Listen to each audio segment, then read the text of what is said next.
গেলি পরলোকে, বাকরুদ্ধ আমি রুদ্ধমান। মোরা অযোগ্য ক্ষমা করে দিস এমর বীর সন্তান। প্রিয় দর্শক, ফেসবুকে যখন আবু সাঈদের এই করুণ মৃত্যু আমি দেখেছিলাম, ঠিক তখনই এই গানটি লিখেছিলাম। আমি একজন বাবা হিসেবে সহ্য করতে পারিনি এই দৃশ্য। আবু সাঈদের সঙ্গে আমার সন্তান তুল্য যারা শহীদ হয়েছে, এই গানটি আমি সবার স্মৃতির উদ্দেশ্যে উৎসর্গ করছি।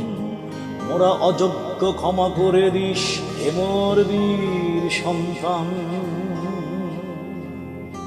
গুলির সামনে বুক পেতে দেয় কত নায়কী গো,